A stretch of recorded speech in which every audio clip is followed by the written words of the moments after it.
নমস্কার বন্ধুরা, welcome to my channel Yoga Maya. আশা করি সবাই ভালো আছো। খুব খুব খুব ভালো থেকো তোমরা।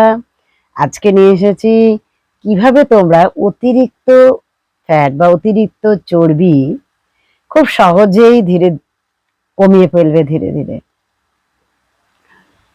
তো এটা নিয়ে আমরা প্রচুর চিন্তিত কখন যে কোথায় ফ্যাট বেড়ে যাবে বোঝা খুব মুশকিল। বিভিন্ন কারণে আমাদের শরীরে ফ্যাট বাড়ে। এক তো খাদ্যাভ্যাস, দ্বিতীয় হচ্ছে গিয়ে আমাদের ওয়ার্কআউট কম করা, তৃতীয় হচ্ছে গিয়ে অনেক রকম রোগ আছে, সেই রোগের কারণে অনেক মেডিসিন আছে, বেসিক্যালি স্টেরয়েড জাতীয় মেডিসিন আছে যেটা খেলে আমাদের শরীরে ফ্যাট বেড়ে যায়।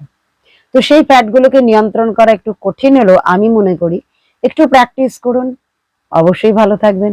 একে অপরকে সমালোচনা না করে প্রত্যেকে যদি আমরা নিজেদের শরীরকে ভালোবাসি এবং শরীরের প্রতি ধ্যান দিই, তাহলে কিন্তু আমরা শরীরটাকে ফিট রাখতে পারবো সারা জীবন। আপনার কাছে 60 বছর, 70 বছর, 80 বছর, 90 বছর কোনো ফ্যাক্টর হবে না, গ্যারান্টি। আমি এই কারণেই বলছি, আমি আর 1 মাস বাদে সিনিয়র সিটিজেনের দলে নাম লেখাবো। আমি নিজেই 59 বছর কমপ্লিট করে 60 বছরে পা দিতে চলেছি, তাই এই কথাটা আমি আপনাদের কাছে সহজভাবে বলতে পারি। তো 60 বছর বয়সে তার নতুন করে আমাদের সেল তৈরি হয় না, সেলগুলো ভাঙতে থাকে। কিন্তু আমরা কিভাবে আসন প্রাণায়াম করলে, প্রতিদিন প্রাণায়াম করলে আমাদের সেলগুলোকে আমরা নতুন ভাবে জাগরুক করতে পারি, সেগুলো তো আমি অন্য ভিডিওতে অবশ্যই রোজ বলছি। তা আজকে বলবো যে কোনো রকম এক্সারসাইজ আসন না করে কেবলমাত্র খাদ্যাভ্যাস পরিবর্তন করে কিভাবে নিজের ওজনকে নিয়ন্ত্রণে রাখবেন বা অতিরিক্ত ফ্যাট বা চর্বিকে আমরা দূরে সরিয়ে দিতে সক্ষম হব। প্রথম কথা বলবো, অ্যাংজাইটি দূরে রাখতে হবে। অ্যাংজাইটি আমাদের কিন্তু শরীরে যেমন রোগা করে দেয় তেমনি মোটাও করে দেয়। 2 হচ্ছে খাদ্যাভ্যাস তো পরিবর্তন করবই, কিন্তু প্রত্যেক দিন before breakfast, before lunch, dinner একটু কম খেতে বলবো। অন্তত 2 গ্লাস জল পান করুন। খাবার ঠিক 10 মিনিট আগে করুন, দেখুন কি উপকার পাবেন। স্বাস্থ্যকর খাবার খাবেন, ফল খাবেন, বাদাম খান, ঘরে তৈরি খাবার খান, বাইরের জাঙ্ক ফুড, হোটেলের খাবার থেকে দূরে থাকুন। সিঙ্গারা, তেলে ভাজা এই জাতীয় জিনিস খাবেন না। হ্যাঁ, সবাইকে খেতে মানা করছি না, কিন্তু যারা মনে করছেন আমি নিজেকে চেষ্টা করেও কমাতে পারছি না, তারা কোথাও না কোথাও তো কিছু না কিছু ভুল করছে। তো সেই কারণে একমাত্র যারা মেডিসিনের দ্বারা হয়েছেন, আপনারা বাড়িয়েছেন, তাদের কথা আলাদা, তাদের তো একটু সময় লাগবে, তারাও এগুলোই মেনে চলবেন। হট ড্রিঙ্কস, কোল্ড ড্রিঙ্কস, কোনো প্রকার ড্রিঙ্কস চলবে না। ফ্রিজের জল তো চলবেই না। কফি, চকলেট এগুলো একদম বন্ধ করে দিন। চিনির ব্যবহার সম্পূর্ণভাবে বন্ধ করুন, দেখবেন অনেক তাড়াতাড়ি উপকার পাবেন। চিনি না তো রান্নায়, না তো চায়, না তো মিষ্টি দোকান থেকে কিনে খাবেন। এমনকি বিস্কুটও না খেতে পারলে ভালো হয়। পরে জানাবো কি খাবেন। ভাববেন না যে কিছু খেতেই সবকিছু খেতে মানা করাচ্ছেন, না, খাবেন তো বটেই, তো পরে শেষের দিকে জানাচ্ছি যে কি খাবেন। পর্যাপ্ত পরিমাণে ঘুমের প্রয়োজন আছে। ঘুমটা যথাযথ যদি না হয় তাহলে আমরা কি করি, যখন আমরা রাত জেগে পড়াশোনা করি বা কাজ করি, কি করি জানেন? কফি তৈরি করে নি। হ্যাঁ, যতক্ষণ জেগে থাকি মনে হয় এই খিদে পাচ্ছে, এই কিছু খেয়ে নিলাম। অনেকেই আছে রাত্রিবেলা চিপস খাচ্ছেন, কফি খাচ্ছেন। তো এর ফলে কি হয়, ফ্যাট কিন্তু আপনার অজান্তে আপনার শরীরে জমতে থাকে, বাড়তে থাকে, কমার সুযোগ পায় না। তো সেই কারণে এগুলো অবশ্যই আপনারা মেনে চলুন। আর কি খাবেন, এবারে বলবো কি খাবেন। একদম না খাওয়ার কথাই বললাম। রঙিন অনেক শাকসবজি পাওয়া যায়, খান। প্রোটিন লাগবে শরীরে, না হলে তো আমাদের শরীর চলবে না, শরীর মজবুত হবে না, শরীরের শক্তি পাবো না আমরা। তাই অবশ্যই প্রোটিন খেতে হবে। তো প্রোটিন খাবেন কি কি? প্রোটিন আমাদের কিসের মধ্যে আছে? হ্যাঁ, আমিষ জাতীয় জিনিসের মধ্যে তো প্রোটিন আছেই, সেগুলো তো অবশ্যই খাবেন। আমাদের মানে যেটা আমরা বলি যে উদ্ভিজ্জ প্রোটিন, উদ্ভিজ্জ প্রোটিনও আছে, ডালের মধ্যেও প্রোটিন আছে, সোয়া চাঙ্কের মধ্যেও প্রোটিন আছে। তো যারা নিরামিষ খান সেটা খাবেন, আর যারা আমিষ খান খান প্রোটিন, কিন্তু আমি বলবো মাংস, ডিমের কুসুম, বড় পাকা মাছ এগুলো অবশ্যই খাবেন না। এগুলো না খেয়ে ছোট চারা মাছ খান যারা আমিষ খান। আমি নিজে আমিষ খাই না, সেই জন্য আমিষের কথা বলি না বা বলছি না, তাই নিরামিষের কথাটাই বেশি বলি। তো নিরামিষ খেলে নিজেদেরকে কন্ট্রোল করা, নিজেদের নার্ভ অনেক কুল থাকে, শান্ত থাকে, নিজেদের অনেক রোগকে প্রতিরোধ করার ক্ষমতাও বাড়ে। আপনি বলবেন আমিষেরও প্রয়োজন আছে, আমি অস্বীকার করব না। যার যেটা মন চায় খান, কিন্তু নিজেকে সুস্থ রাখুন। এবার হচ্ছে আপনার খাদ্যাভ্যাস সকাল থেকে কি শুরু করবেন। প্রথম কথা, সকালবেলা ঘুম থেকে উঠে 2 থেকে 3 গ্লাস কুসুম কুসুম গরম জল খেয়ে প্রাতঃকৃত্য সারতে যান। সেরে এসে আপনি কি খাবেন? সেরে এসে আমি 2-3টে বলছি, 2-3টের মধ্যে যে কোনো একটাই করতে পারেন। আগের দিন রাত্রিবেলা 1 গ্লাস গরম জলে 1 চামচ জিরে, 1 চামচ জোয়ান, 1 চামচ মেথি আপনি মিশিয়ে রাখুন, মিশিয়ে ভিজিয়ে রাখবেন, ভিজিয়ে রেখে দিন। পরের দিন সকালবেলা সেটাকে চায়ের মতো করে ফোটাবেন, চায়ের মতো করে ফোটাবেন, ভালো করে ফোটাবেন।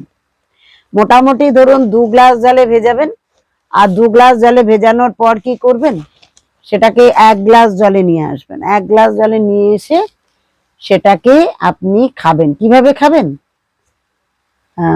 চিবিয়ে চিবিয়ে খেয়ে নেবেন। মেথি বলেছি চিবিয়ে চিবিয়ে খেয়ে নিতে পারবেন, তো মেথিটা চিবিয়ে চিবিয়ে খান।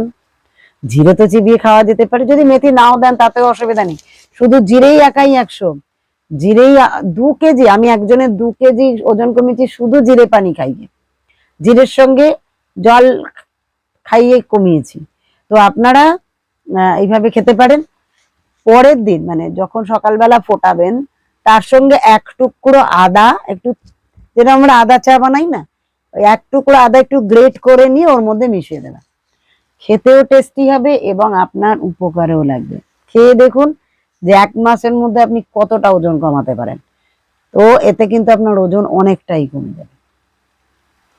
এছাড়া আর কি খেতে পারেন এইটা বলবো, একটা ডিটক্স ওয়াটার বানাবেন। ডিটক্স ওয়াটারটা কিভাবে বানাবেন?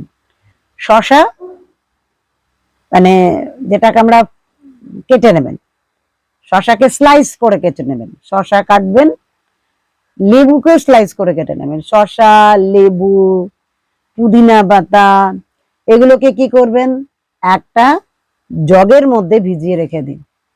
প্লাস্টিকের জগে দেবেন না, কিন্তু কাঁচের নেবেন। হ্যাঁ, কাঁচের জগ বা কাঁচের গ্লাস এর মধ্যে ভেজাবেন। ওর সঙ্গে চিয়া সিডও ভিজিয়ে রাখতে পারেন, অসুবিধা নেই।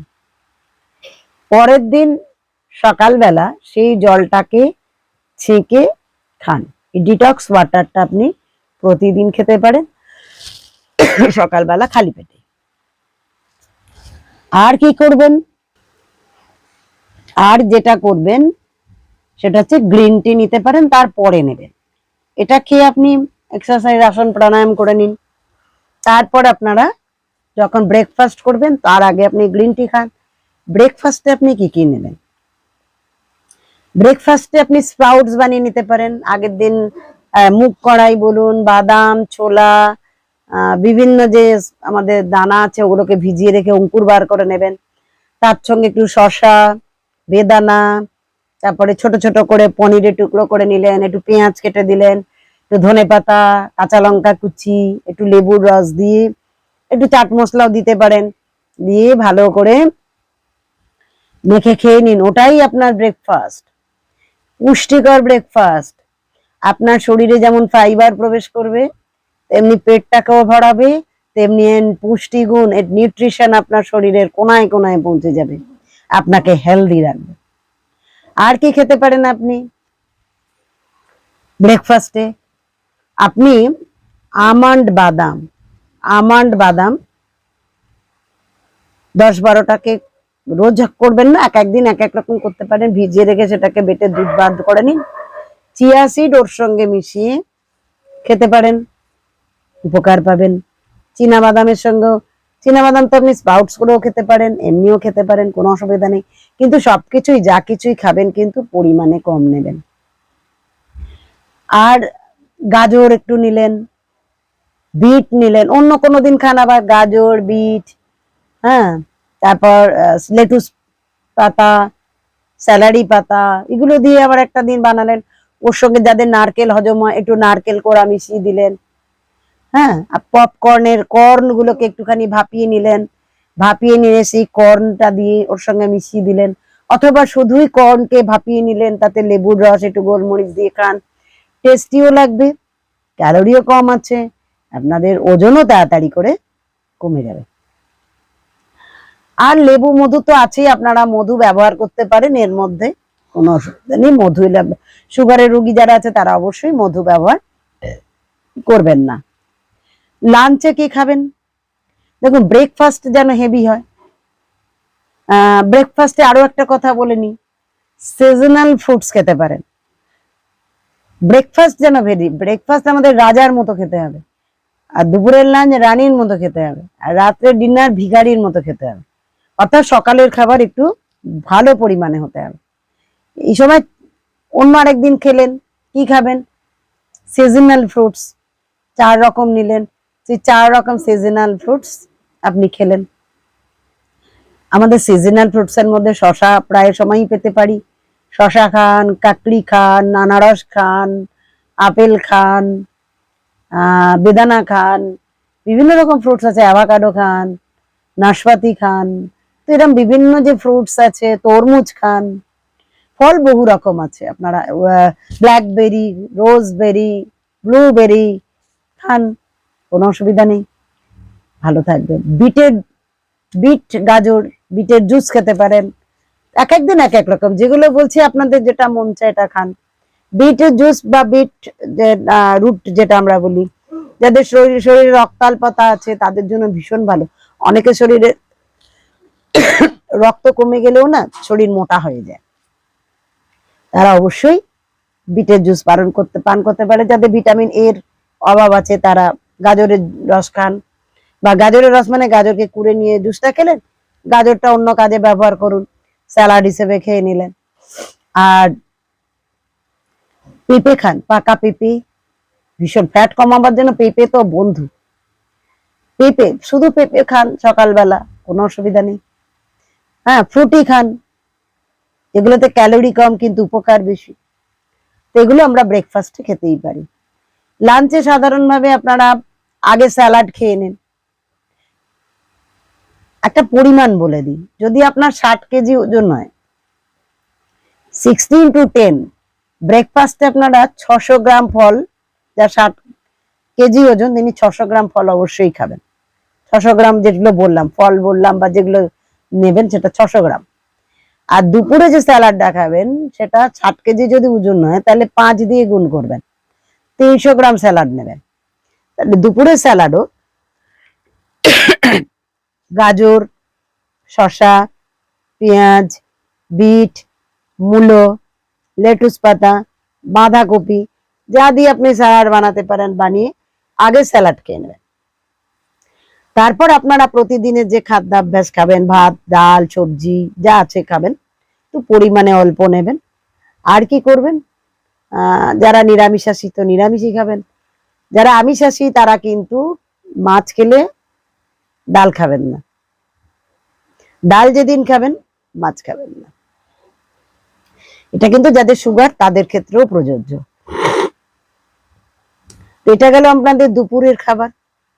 দই নিতে পারেন, ছাঁচ, দুপুরে ছাঁচের মাঠা তোলা অর্থাৎ মাখন তোলা, খুব মাখন ওপরে ভাসছে এরকম ঘোল নয়, কিন্তু ছাঁচ বলি যেটাতে মাখন ছাড়া হয়, সেই ছাঁচ খেতে পারেন। ছাঁচ আপনি সকালেও খেতে পারেন, দুপুরেও খেতে পারেন, কোনো অসুবিধা নেই। আর সকালে ব্রেকফাস্ট যদি 8টা থেকে 9টার মধ্যে করেন, দুপুরের খাবার অবশ্যই 10টা থেকে 12টার মধ্যে খাবেন দুপুরের খাবার। বিকেল বেলা একটা নেবেন, গ্রিন টি খেতে পারেন, গ্রিন টির সঙ্গে কিছু ড্রাই ফ্রুটস নিতে পারেন। বলেছি বিস্কুট থেকে দূরে থাকবেন। ড্রাই ফ্রুটস মানে কিন্তু এক গাদা নয়, 2-4টে নেবেন। পেটে খিদে রেখে খাবেন, মানে খেলাম বেশ মনে আনন্দ ফুর্তি হলো। যারা ওজন কমাতে চান আমি তাদের জন্য বিশেষ করে বলছি। এমন কিছু ব্যক্তি আছেন যারা অনেক খান কিন্তু তাদের দেহে কোনোভাবেই যেটা বলে ফ্যাট জমে না। রাত্রিবেলা কি খাবেন? রাত্রিবেলা ডিনারও কিন্তু একদম বলেছি রাতের খাবার একদম ভিখারির মতো খেতে হবে। অর্থাৎ ভিখারিরা যেমন মানে খাবার জুটেই না, আধখানা রুটি হয়তো পেলো, খেলো, না খেলো, না খেলো, না খেতে পারলে তো খুবই ভালো হয়। তো রাতের খাবার চেষ্টা করবেন 7টা থেকে 8টার মধ্যে শেষ করা। এখানে আপনারা আপনাদের যা খান সেটা খেতেই পারেন, কিন্তু আমি বলবো যে রুটিটা আমাদের এই সাধারণ গমের না হয়ে যদি মিলেটের রুটি করেন তাহলে ভালো হয়। রাগি, জোয়ার, বাজরা এগুলো যদি রুটি বানিয়ে খান তাহলে বেশি ভালো হয়। তাহলে সেই রুটি আপনি খেতে পারেন। তার সঙ্গে আপনি অল্প ডাল নিলেন কি সবজি নিলেন, যে কোনো একটা নেবেন। অনেক রকম খাবার নেবেন, যে কোনো একটা নেবেন, এটা খেতে পারেন। আর সবচেয়ে ভালো হয় যদি স্যুপ খান। স্যুপটা হচ্ছে গিয়ে টমেটো স্যুপ বা যে কোনো vegetable soup. Tomato soup, tomato কিন্তু ওজন কমায়, খুব সুন্দর, খুব ভালো। টমেটো স্যুপ নিতে পারেন। টমেটো স্যুপের মধ্যে যারা নিরামিষাশী কিছু নাইবা মেশালেন, একটু পনির মেশাতে পারেন যদি প্রয়োজন মনে করেন, এক টুকরো। আর যারা আমিষাশী তাতে আপনারা একটু চিকেন হয়তো অল্প চিকেন মেশাতে পারেন, 1 টুকরো বা 2 টুকরো, টেস্টের জন্য, ভালো না লাগলে। না খেতেই বলবো, যদি না একেবারেই পারেন তো এটা খেতে পারেন। শুধু টমেটো স্যুপ খান, বাঁধাকপি স্যুপ বানিয়ে খান, যে কোনো ভেজিটেবলের স্যুপ বানিয়ে খান। রাত্রিটা শুধুই স্যুপের উপরে থাকুন। যত হালকা খাবেন তত ভালো থাকবেন। তো যারা ওজন কমাতে চাইছেন, যারা মনে করছেন যে হ্যাঁ আমাদের ব্যায়াম করার বা আসন প্রাণায়াম করার সময় নেই, বা যতটা সময় ধরে করার ততটা নেই, অনেকেই সকালে ভোর ভোর কাজে বেরিয়ে যেতে হয়, তারা অবশ্যই এই রুটিনটাকে ফলো করুন। আপনি 1 মাসের মধ্যে তো 5 থেকে 6 কেজি ওজন কমাতে পারবেনই। 3 মাসের মধ্যে আপনি অনেকটাই ওজন কমিয়ে ফেলবেন। এখন ওজন কমার ব্যাপারটাও এক একজনের এক এক রকম ভাবে হয়, তাই শুধু খাদ্যাভ্যাসকে পরিবর্তন করে ওজনকে অতি সহজে আপনি নিয়ন্ত্রণে আনতে পারবেন। তো এগুলোকে মেনে চলুন, দেখবেন খুব ভালো থাকবেন। আর আপনাকে ওজন নেওয়ার চিন্তা করতে হবে না। আর এই যে খাদ্যাভ্যাস বললাম, এর দ্বারা কিন্তু যাদের থাইরয়েড আছে থাইরয়েড কন্ট্রোল হবে, এবং যাদের সুগার আছে তাদের সুগারও কন্ট্রোল হবে। অর্থাৎ মূল কথা হলো যে আমরা অনেকটা পেট ভরে খাবার খাবো না, কিন্তু পুষ্টিগুণ সমৃদ্ধ খাবার খাবো। আমরা আজকের যুগে সকলেই সচেতন এবং প্রত্যেকেই জানি কোনটার মধ্যে কি আছে আর নেই। তাই আপনারা নিজেরাই সেটাকে বুঝে ব্যবহার করুন। পুষ্টিও গুণে নিজেদেরকে সমৃদ্ধ করুন। আপনার শরীর মজবুত হোক এবং ফিট থাকুন। 60, 70, 80 বছর বয়সেও যেন আপনাকে 30-40 বছর বয়সের মতো দেখায়, এবং আপনার মনে মনে খুব আনন্দ এবং খুশিতে ভরপুর হয়ে থাকে। শুধুমাত্র একটু কন্ট্রোল করা নিজেকে, নিজের ফুড হ্যাবিটকে, ব্যাস কেল্লাফাতে আপনি ভালো থাকবেন সারা জীবন। তো এইভাবেই ভালো থাকুন, সুস্থ থাকুন, আনন্দে থাকুন। আজ এই পর্যন্তই। ওম শান্তি। কেমন লাগলো জানাবেন। এগুলো খেয়ে আপনারা কতটা উপকার পাচ্ছেন, কি কি ক্ষেত্রে উপকার পাচ্ছেন জানাবেন। কোথাও কোনো অসুবিধা হলে অবশ্যই যোগাযোগ করবেন। কি কি পরিবর্তন করতে হবে আমি সেটাও জানিয়ে দেব। তো আজ আমি বিদায় নিচ্ছি, আবার আগামীকাল আপনাদের সঙ্গে দেখা হবে। ওম শান্তি।